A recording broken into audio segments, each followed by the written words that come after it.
I didn't know my life would change so dramatically until that one moment. The moment Marco told me that Domenico, his childhood friend, a priest, would be the one to baptize our baby. Not a priest from our church, not even someone I knew. But Domenico, the very man who tried to blackmail me into sleeping with him 6 years ago, the man who used his trust with Marco to manipulate me when I was at my weakest. My stomach twisted as the words left his mouth. I had to stop him right there, not letting another word escape. I felt the room close in on me, my breath caught in my chest, like I couldn't breathe. It was as if I had been transported back to that horrifying moment when I had been locked in a room with Domenico, his cold, calculating eyes glaring at me while he made his demands. Marco looked at me, confused, his brows furrowing as he asked, "What's wrong?" But I couldn't explain it to him. Not yet. How could I? How could I possibly explain that the man he wanted to redeem, the man who had tried to destroy me, was now going to be the one who held our newborn, our daughter, in his arms as a sign of forgiveness? I felt betrayed, not just by Domenico, but by Marco too. How could he not see the danger in what he was proposing? How could he trust a man who had hurt me so deeply, who had threatened to tear apart our relationship? And now Marco wanted me to forgive it all, to pretend that nothing had happened, to allow Domenico back into our lives like he hadn't shattered mine. This wasn't just about a baptism, it was about Marco's blind faith in his childhood friend, a man who was supposed to be a figure of trust, but who had turned out to be a predator. I had trusted Marco when he promised me that Domenico would never hurt me again.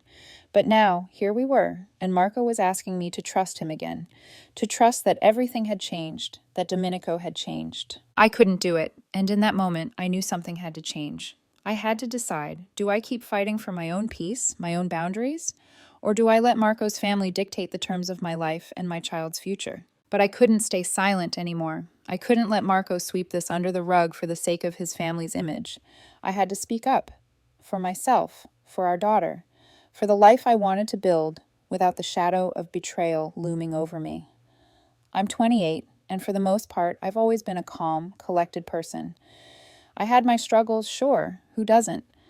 But I had a good job, a strong circle of friends, and a future that seemed clear. Then, Marco came into my life. I met him 6 years ago, just after I had graduated from college. He was different from anyone I had ever met.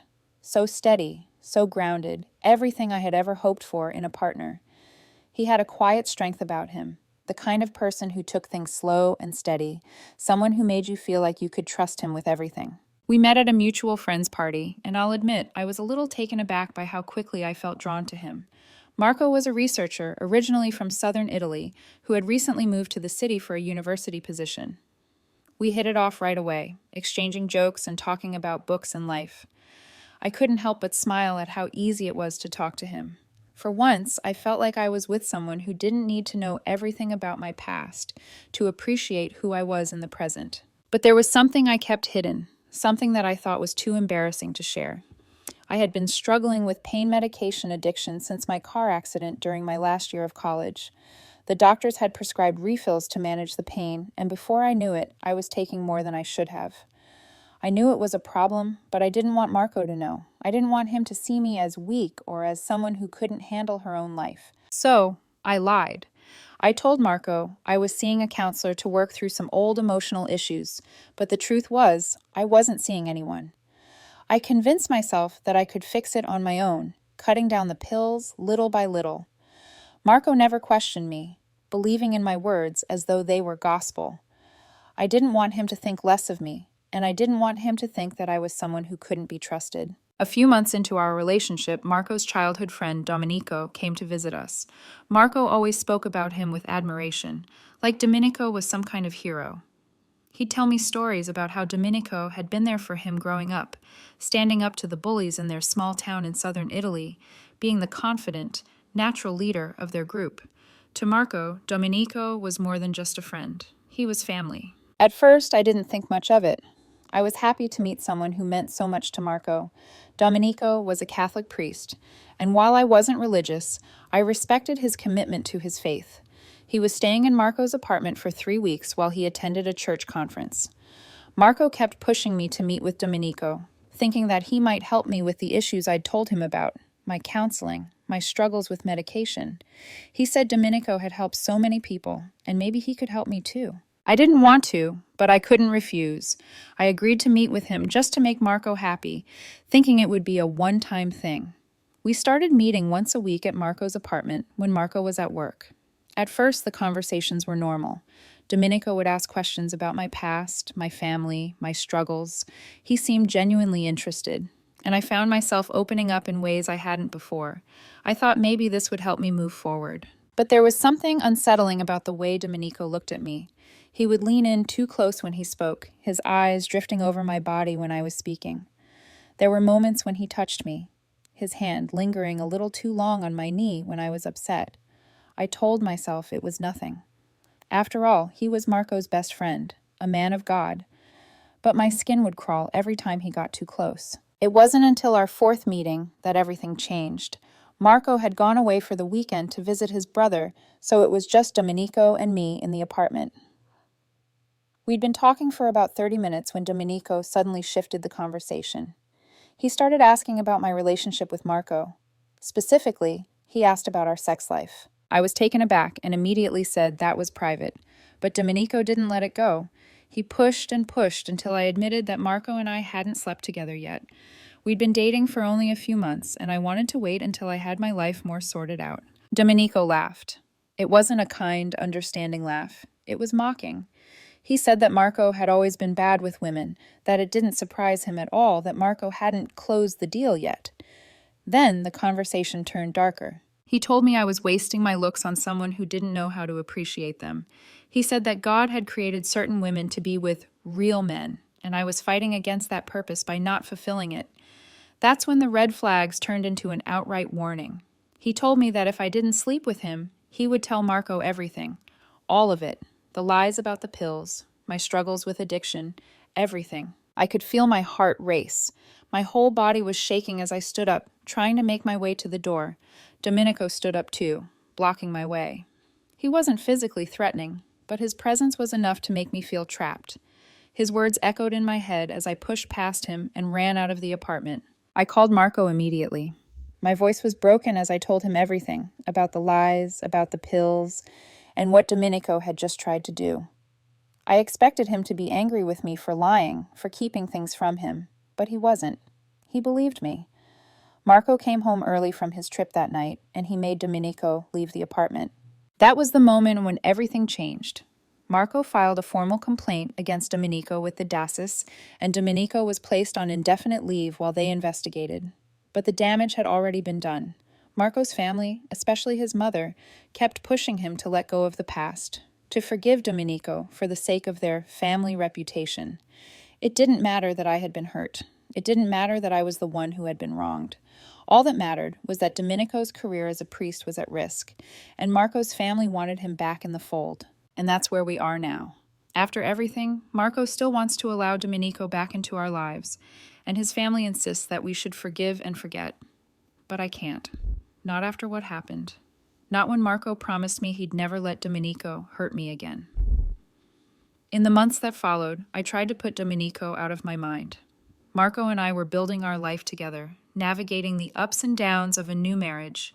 He was focused on his work at the university, and I was adjusting to the idea of being a part of his world, a world where his family loomed large, and their expectations for him felt like an invisible weight on our shoulders. But it wasn't as simple as just moving forward.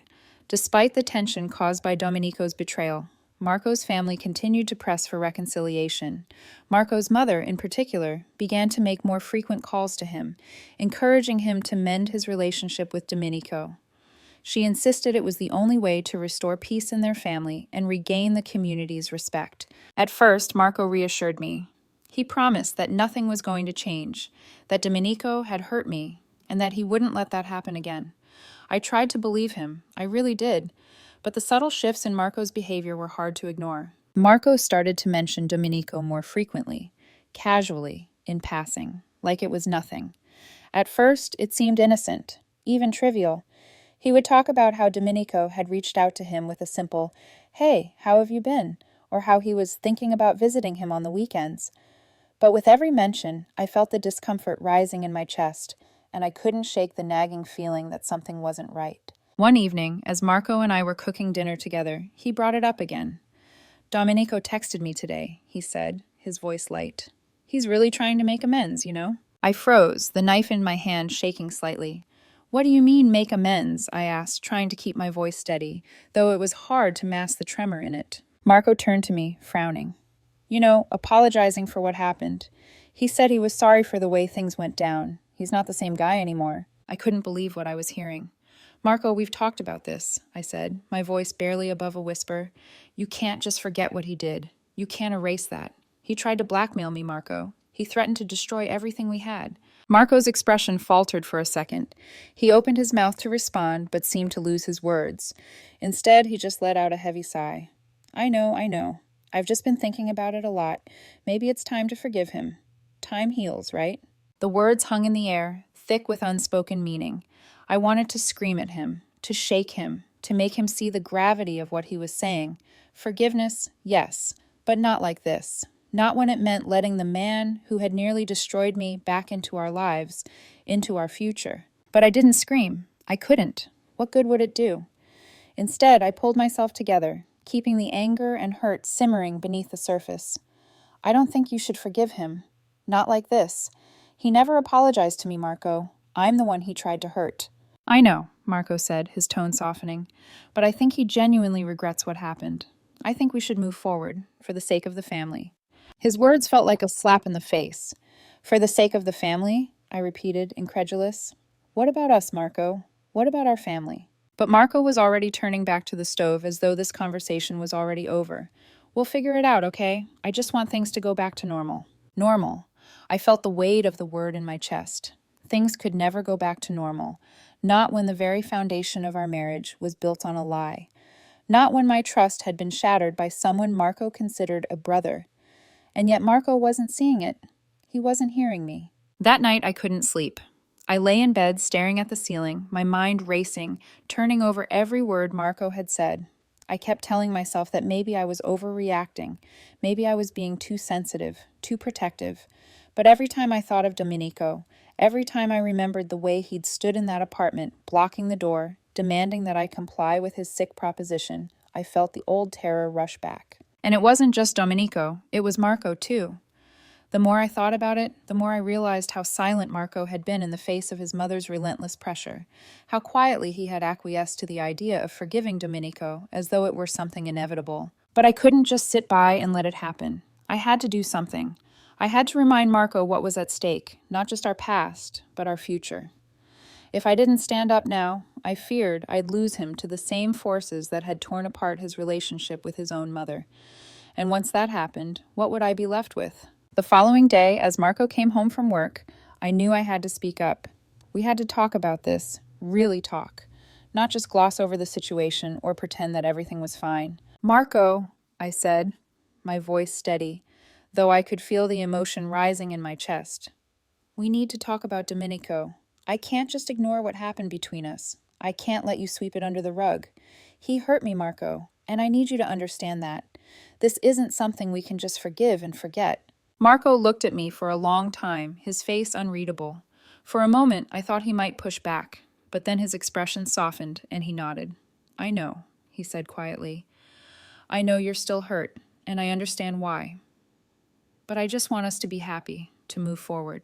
I shook my head. I want that too, but I can't move forward with Domenico in our lives, not after what he did. Marco didn't say anything more, and for the rest of the evening, we were silent. But in that silence, I knew things had changed. The tension was palpable, and I could see the weight of the decision pressing on Marco's shoulders. What was more important to him, his loyalty to his childhood friend, or his loyalty to me and our family? The turning point came on a Sunday afternoon when Marco and I were having breakfast together in our kitchen. The morning light streamed through the windows, casting a warm glow across the room, but the air between us was anything but warm. I had been trying to suppress the rising tension, pretending like everything was okay, but I couldn't keep pretending anymore. It all started when Marco casually mentioned Domenico again, as if it was a trivial detail. Domenico called me this morning, he said, looking at his phone as he spread butter on his toast. He wanted to know if I'd be free next weekend. He said he'd love to come by and catch up. I felt my grip tighten on the edge of my coffee mug. My heart skipped a beat. Marco, what exactly did he say to you? He glanced up at me, confused by the sharpness in my tone. Just that he wanted to catch up. He's been texting me pretty regularly lately. A cold wave of dread washed over me. I couldn't believe what I was hearing. Why was he still talking to him? Why was Marco letting this man back into our lives, into our home? I pushed my mug aside and stood up, pacing the kitchen. Marco, I don't understand, I said, my voice trembling with frustration. You know what he did to me. You know what he tried to do. And now you're casually telling me he's been texting you? You don't think that's wrong? That this is a problem? Marco stood up too, looking at me as though he hadn't fully grasped the weight of my words. I don't get why you're still so upset. He's apologized. He's trying to make amends. I felt the air leave my lungs. I wanted to scream at him, shout that this wasn't about him or his apologies. This was about me, about the way Domenico had tried to use me, the way he had manipulated me into thinking I had no choice but to comply or risk losing Marco's trust forever. I looked at Marco, my eyes wide with disbelief. He didn't apologize to me, Marco. He apologized to you, I said, the words cutting through the air like a knife. He never said sorry to me, to my face. He just made his decision for me, thinking I'd have no choice but to accept it. Marco opened his mouth to respond, but I cut him off, my voice shaking. You don't get it, do you? He hurt me. And now you're acting like it's all behind us. You want him to baptize our daughter. You want him involved in our lives like nothing ever happened. How can you even think that's okay? Marco stepped closer, his face softening with concern. I'm not asking you to forget, but nothing, I shouted, unable to contain the frustration that had been building up inside me for months. You don't get to decide what's okay for me, Marco. I'm the one who was hurt here. I'm the one who was manipulated, who was blackmailed. And now you're telling me I should just forgive him, that I should let him back into our lives? The silence between us stretched, thick and heavy, as Marco's expression faltered. He looked like he was seeing the situation through my eyes for the first time. I could tell he was struggling with the conflict in his mind, his loyalty to his childhood friend and his love for me. But his indecision, his hesitation, only made the situation worse. I never wanted this to be a fight between us, Marco said, his voice quieter now, full of guilt. But you have to understand, I want to move past it. I want to fix things with him. You can't fix things with him, Marco, I whispered, the weight of my words sinking in. Not without fixing us first. Marco took a deep breath, his eyes dropping to the floor. I didn't think it would be this hard, he said quietly. I thought if I gave him a chance to make things right, maybe we could all just move on. I stepped back, my chest tight with emotion. But I can't move on, Marco. Not until you understand that you can't just forgive him and expect everything to go back to normal. I need you to understand that what he did to me is not something I can just forget. I can't pretend it didn't happen. His gaze met mine again. And this time, there was something in his eyes that made me believe he was finally hearing me. For the first time in months, I felt like we were truly on the same page. I'm not asking you to forget, Marco said, his voice low. I'm asking you to trust me. I'm asking you to trust that I'm doing what I think is best for us. But if this is something you can't forgive, then I don't know how to fix it. I swallowed hard, my mind reeling. I knew this was the moment everything changed. Marco was asking me to choose between our marriage and my peace of mind, to choose between him and the life I had tried to build in his world. And in that moment, as the weight of everything hit me, I knew there was no going back. I couldn't let Domenico into our lives. I couldn't let him anywhere near our daughter. But at the same time, I knew Marco wasn't going to let go of him easily. The man he had once called his brother was a part of him, and I couldn't change that. But could I live with that part of him, knowing what Domenico had done? The days that followed that conversation felt like I was walking through a haze. I couldn't shake the image of Marco, standing there with uncertainty in his eyes, torn between his loyalty to Domenico and his love for me. I wanted to believe that we would work this out, that everything would go back to normal if I just gave it time. But the more I thought about it, the clearer it became. I couldn't keep ignoring what had happened. I was still struggling to breathe properly. My chest felt tight every time I thought about the baptism, every time I thought about Marco's calm acceptance of Domenico's presence in our lives. How could he not see that this was more than just a disagreement? This was trust. This was safety. I spent hours in our bedroom, pacing back and forth, trying to think of what to say to Marco, how to make him understand that I couldn't just forgive and forget as if it was a small mistake. I knew Marco meant well. I knew he wanted to fix things, but this wasn't something that could be fixed with a few apologies. Domenico hadn't just made a mistake. He had crossed a line that was hard to erase from my mind. My thoughts spiraled, back and forth, caught between anger and confusion. I kept asking myself, why didn't Marco understand how deeply this affected me? How could he not see the depth of the betrayal? And then there was the guilt, the overwhelming, suffocating guilt. Was I overreacting? Maybe Marco was right. Maybe time had passed. And maybe people did change. Maybe Domenico really was sorry. But the truth was, I didn't feel like I could take that risk again. I had already been manipulated, used, and threatened once. Could I really go back to the person who had caused all of that pain? I needed to talk to Marco again, but every time I opened my mouth, the words felt stuck. The right words never came out. Instead, I kept circling back to the same question. What would this mean for us? The one thing I couldn't get past was the idea of our daughter, Sophia, being caught up in this. She was coming into a world filled with promises and possibilities, and the last thing I wanted was for her to grow up with this shadow hanging over her. If Marco's family and Domenico were allowed to waltz back into our lives, what kind of future would she have? I couldn't let that happen. One evening, as we were sitting down to dinner, I couldn't hold it in anymore. I had spent the entire day thinking, overthinking, until I could no longer pretend like everything was fine. Marco looked up at me from his plate, sensing something was off. Is everything okay? He asked quietly. I put my fork down, my hands suddenly shaking. No, I said, my voice stronger than I expected. It's not okay. Marco, I'm not okay with this. I'm not okay with you forgiving Domenico, with him being a part of our daughter's life. You don't understand how deeply this cuts. Marco's eyes widened, and for a second, he looked like he might pull back.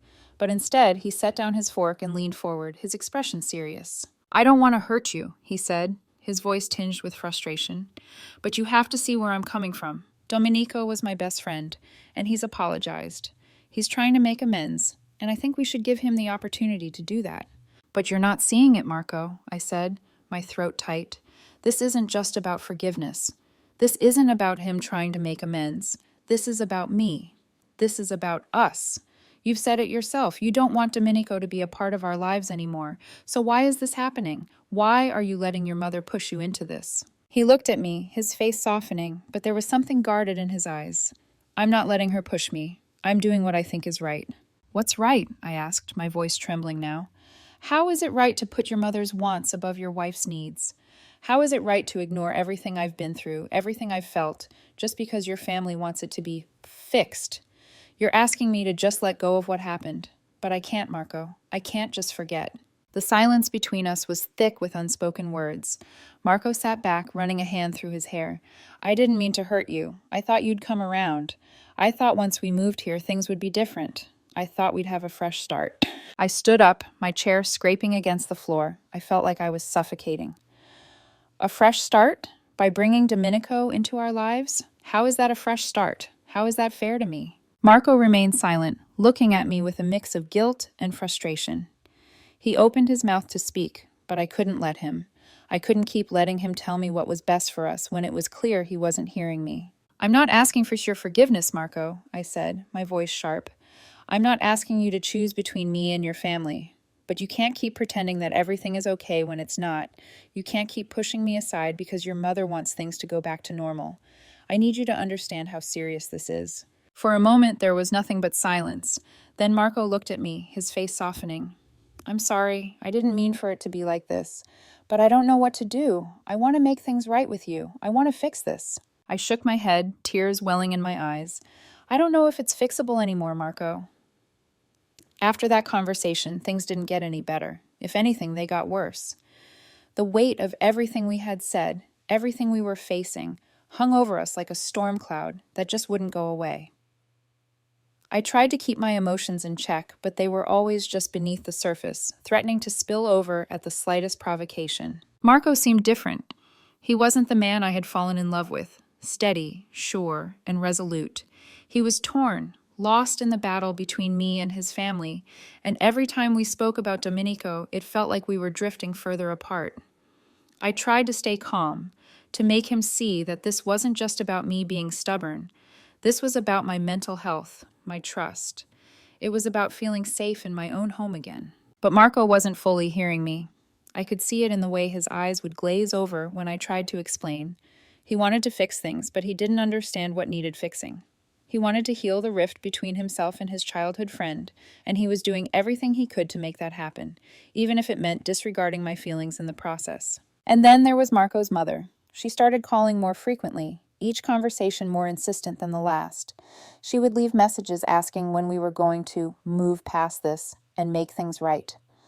She talked about Domenico's career, about his family's reputation, and how much better it would be for everyone if we could just forgive him.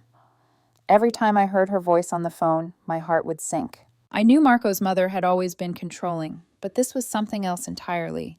She wasn't just pressuring Marco to forgive Domenico, she was pressuring me to accept it, to play along like nothing had happened, like everything was fine. One day she called while Marco and I were having lunch. I watched him as he answered the phone. His voice was soft, and I could tell by his expression that he was already preparing to cave, already preparing to do what his mother had asked him to do. I couldn't sit there and watch it anymore. I stood up, walking to the kitchen as I heard Marco's mother ask about the baptism again. "Marco," I said, my voice tight with frustration, "I can't keep doing this. I can't keep pretending that everything's fine when she's pushing us to let Domenico back in. We've had this conversation over and over, and nothing's changing. She's not hearing me, Marco. She's not hearing us." Marco followed me into the kitchen, holding the phone in his hand. "I know, but you have to understand. This is important to my family. They've been through a lot, and I don't want to make things worse." "I don't care about making them happy, Marco," I snapped, turning to face him. "I care about making us happy. I care about me. You promised me you would protect me. You promised me you wouldn't let Domenico hurt me again. And now you're letting your mother push us into this, and I don't know how much more of this I can take." Marco's jaw tightened, and I could see the struggle in his eyes. "I'm trying. I swear I am," he said, his voice pleading. "But this isn't just about me or you. It's about family. It's about keeping the peace." "Peace?" I said bitterly. "What peace? We're falling apart, Marco. We're not at peace. We're fighting for the future of our family, and it's not just about you and me anymore. It's about how much I can take before I break." He looked at me for a long moment, then put the phone down. I could see the anger and hurt in his eyes, but there was also a resignation that made my heart ache. He wanted this to be over. He wanted it to all go away, and he thought forgiving Domenico was the way to fix it. I couldn't do that. I couldn't let him think that this was just some small issue that would blow over with time. This wasn't a fight about who was right or wrong. It was a fight about trust. And Marco was still too focused on his mother's opinion to see what was right in front of him. That evening, his mother called again. Marco took the call in the living room while I stayed in the bedroom, trying to hold back the tears that were threatening to spill. I felt so helpless, so alone. I wasn't even sure if Marco realized how much I was hurting anymore. He was so wrapped up in trying to please his family that he couldn't see the pain on my face. When he came back into the room, his expression was unreadable. "She wants us to come over for dinner tomorrow," he said softly, looking down at the floor. "She says it's time to make things right. She says we need to show everyone that we're moving past this." I stared at him, my throat tight. "And what are you going to do?" I asked, my voice barely above a whisper. Marco paused for a long time. He opened his mouth as if to say something, but no words came out. Then he sat down on the edge of the bed and finally spoke. "I'm torn, okay?" he said, his voice breaking. "I want to protect you. I want to protect our family, but I also want to make my mother happy. She's been pushing me so hard, and it's like she won't let me breathe. But I want to fix things for all of us. I don't know how to make everyone happy without losing you in the process."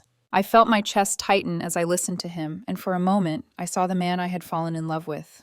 The man who was struggling to find the balance between his duty to his family and his duty to me. But I couldn't help it. I needed more than words. I needed action. I needed him to stand by me, to choose us.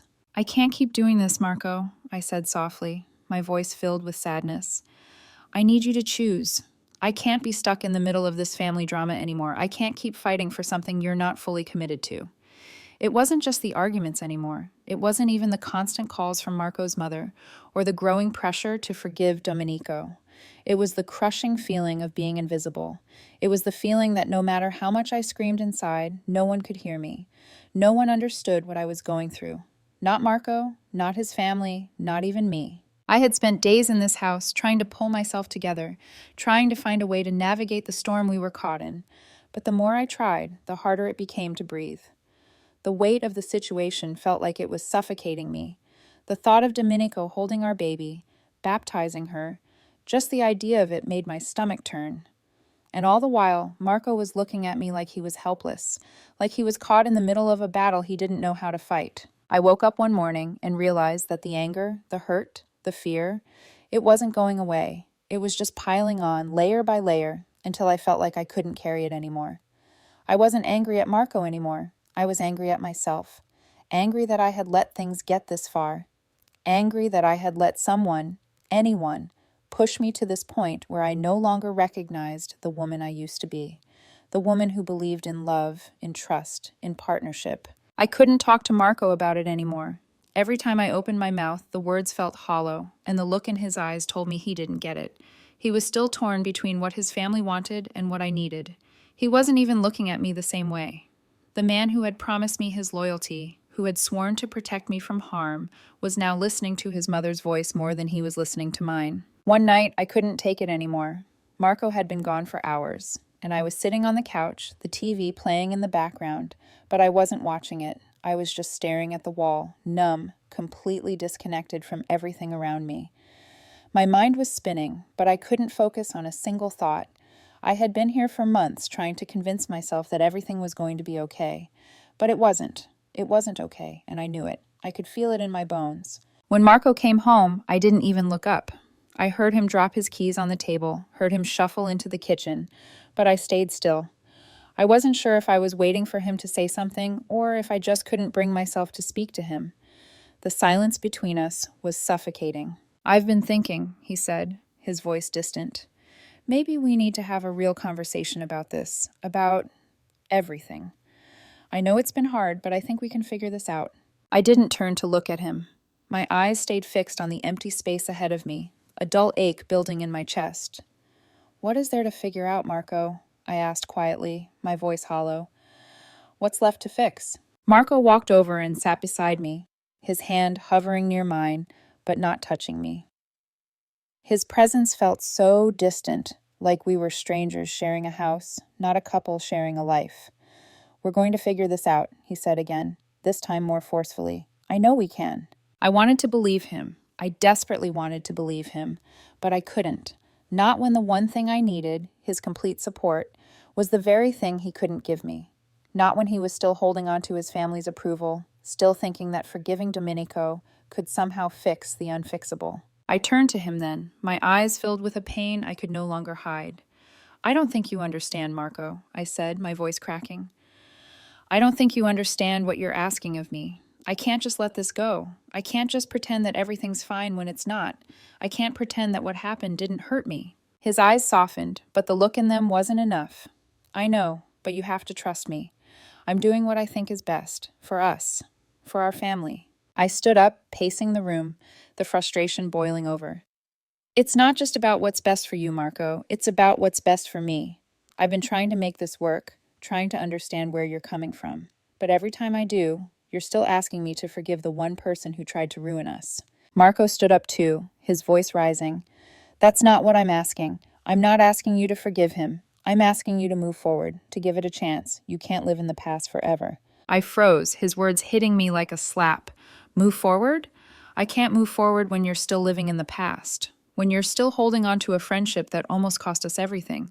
I can't do this, Marco. I can't keep pretending. I could feel the tears threatening to spill, but I refused to let them fall. Not here, not now. I walked out of the room and into the bedroom, closing the door behind me with a force I didn't know I had. I sank down onto the bed, my hands shaking as I held them to my face. The walls felt like they were closing in on me. I wanted to scream, to yell, to tear everything down, but I couldn't. I was too exhausted. I was too broken. And for the first time, I realized just how far gone we were. There was no coming back from this, not unless something drastic changed. But what was I supposed to do? What was I supposed to hold on to when the man I loved was slipping away, caught between his family and his wife, torn between doing what was right and doing what was easy? I couldn't stay in this. I couldn't keep fighting alone, but the more I thought about it, the clearer it became. I didn't know how to fix it. I didn't sleep that night. I lay awake, staring at the ceiling, my thoughts swirling, my heart heavy with the weight of everything that had happened. The house felt too quiet, too still, as if it was holding its breath, waiting for something to change. The tears I had been holding back finally fell, not out of anger, but out of exhaustion. Exhaustion from trying to make Marco understand, from trying to carry the emotional burden of everything that had happened, and from the realization that nothing was changing. No matter how many times we talked, no matter how much I pleaded with him, it felt like we were stuck in a cycle of miscommunication and unmet needs. I couldn't keep doing this. I couldn't keep feeling this way. But as I wiped away my tears and sat up in bed, something inside me clicked. Something shifted. I realized I had been giving Marco the power to decide our fate. I had been waiting for him to choose me, to choose us, but the truth was, he was still waiting for his family's approval. He was still looking to them for guidance, for validation, and I couldn't wait for him to change. I needed to change. It was a slow realization, but it hit me with a clarity I hadn't felt in months. I had spent so much time trying to make Marco understand my pain, trying to fix things between us, but I hadn't given enough attention to my own needs. I hadn't fully realized that the only person I could rely on to make things right was me. I was tired of waiting for Marco to come to the same conclusion.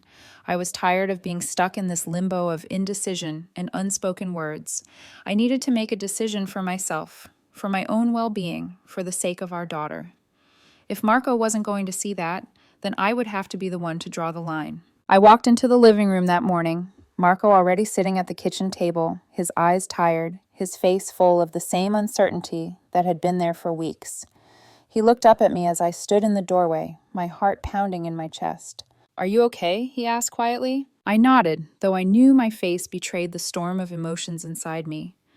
I had to do this now. I had to set the boundaries that had been missing for so long. "I've been thinking," I said, my voice steady, more confident than I had felt in days. "And I think we need to be clear about something. I can't move forward with this, Marco.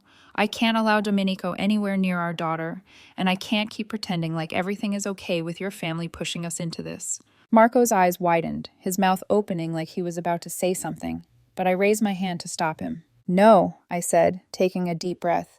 "This isn't about us anymore. It's about what I need, what we need. And if you can't respect that, if you can't put us first, then I can't keep doing this. I can't keep fighting alone." For the first time in weeks, Marco looked at me like he was truly listening.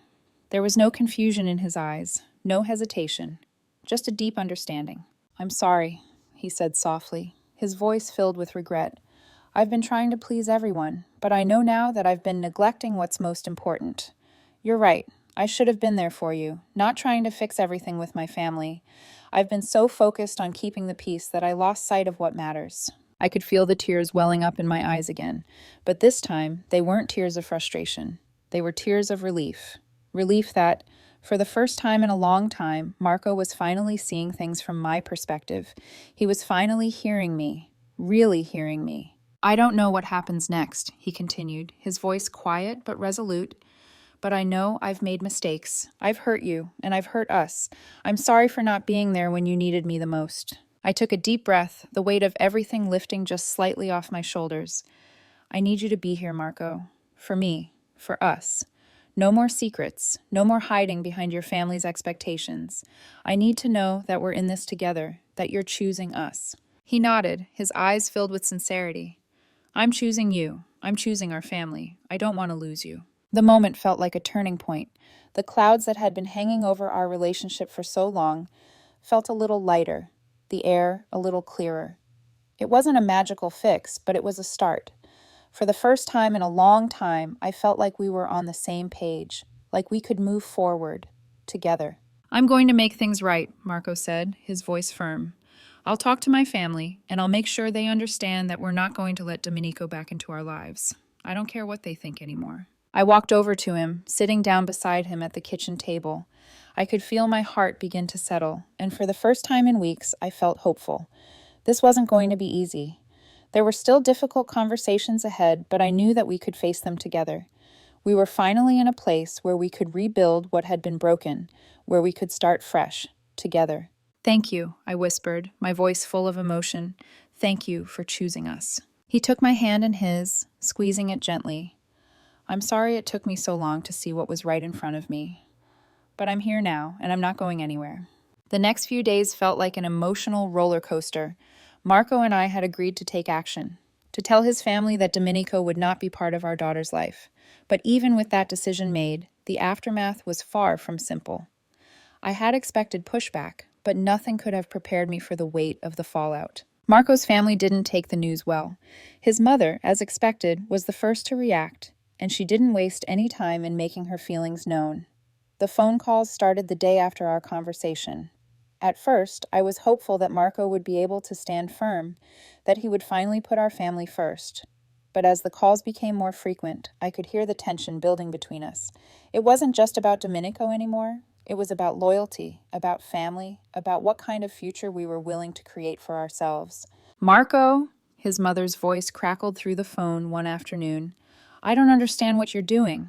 This is the chance for all of us to move past the past, to rebuild, and you're throwing it away over a single decision.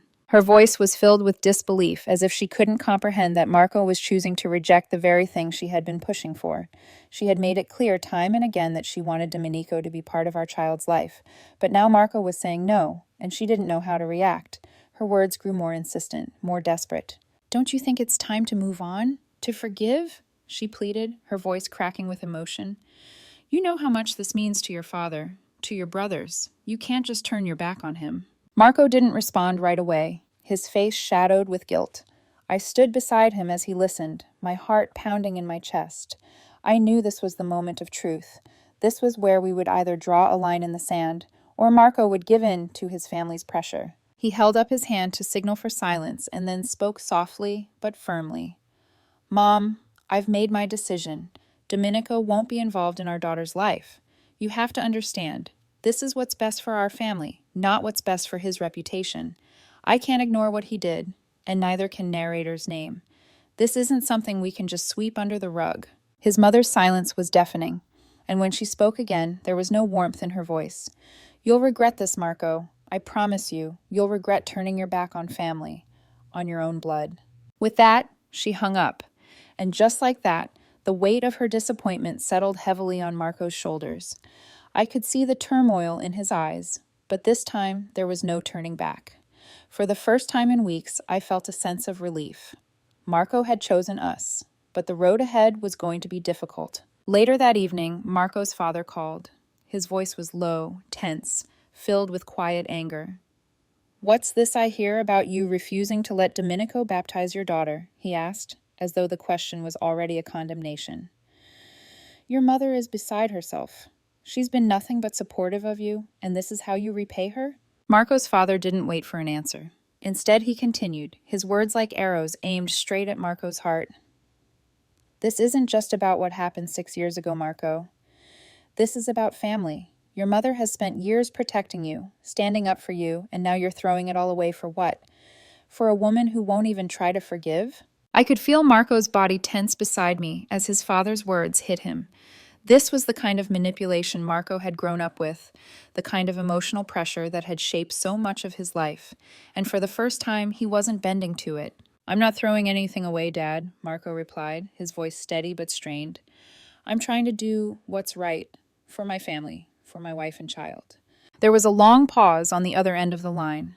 When Marco's father spoke again, his voice was softer, but the disappointment was still there. You're making a mistake, Marco, and you'll see that soon enough. Family is all we have, and you're letting it slip through your fingers. The call ended abruptly, leaving Marco and me standing in the thick silence of the room. I could see the weight of his father's words hanging on him, but I also saw something else, a sense of resolve in Marco's eyes that hadn't been there before. We're not going back on this, I said, my voice low but unwavering. We're doing what's best for us, for our daughter, and we'll figure it out, no matter what. Marco nodded slowly, then let out a long breath. I know, it's just hard, you know? They don't understand, and it feels like I'm losing them all over again. I placed my hand on his arm, squeezing gently. You're not losing them, Marco. You're choosing us, and that's what matters. 2 days later, his brothers called. They were upset. They wanted to know why Marco had taken such a hard stance against Domenico, and why we couldn't just let the past stay in the past.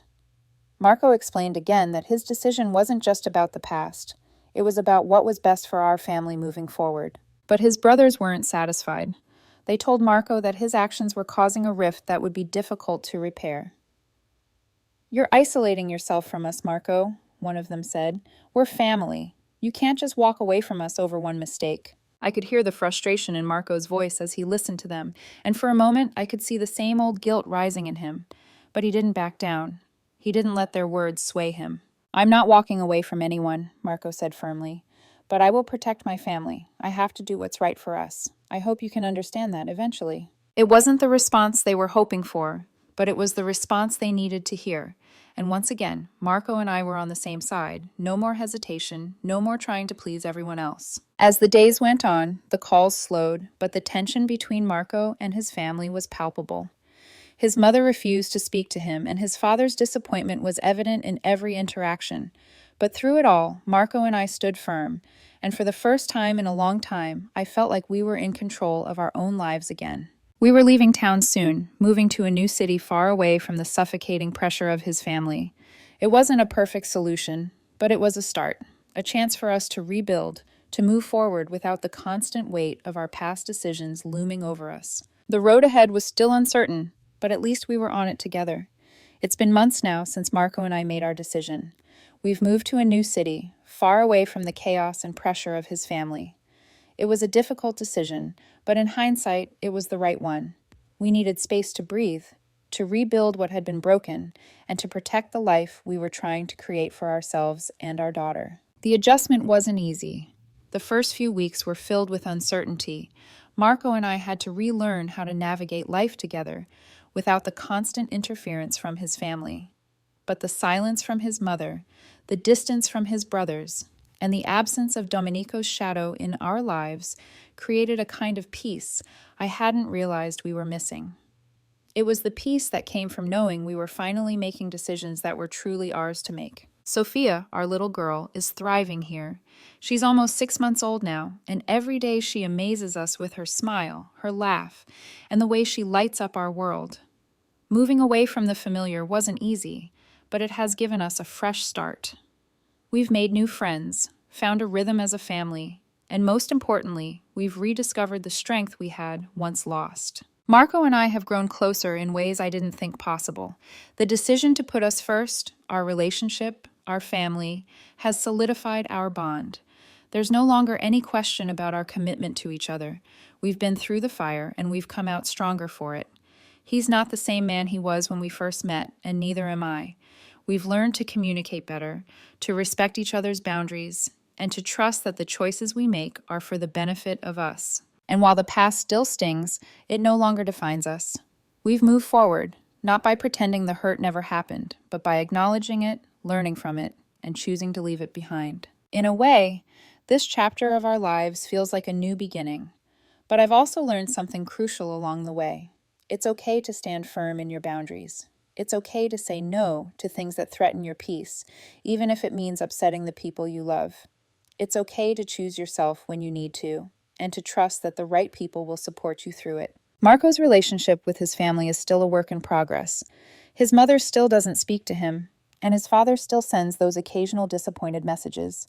But Marco's not backing down. He knows what's important now, and it's not pleasing them. It's protecting his family, protecting me, protecting our daughter. I've learned that sometimes the hardest choices are the ones that ultimately lead to the greatest peace. I look at Sophia, her little hands wrapped around my finger, and I know that everything we've been through has been worth it.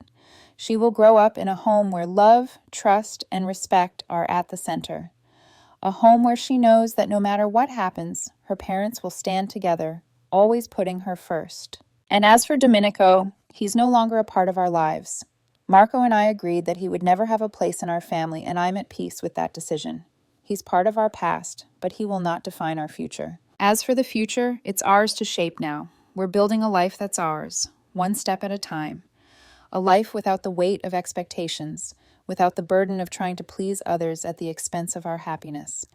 It's a future where we get to make the rules, where we choose what's best for us, and where we live with the knowledge that we can weather any storm together. I look back on everything, on all the tears, the heartache, the confusion, and I know it was all part of our journey. It wasn't easy, and it won't be perfect, but we're in this together, and that's all that matters now. Our story isn't over. It's just beginning.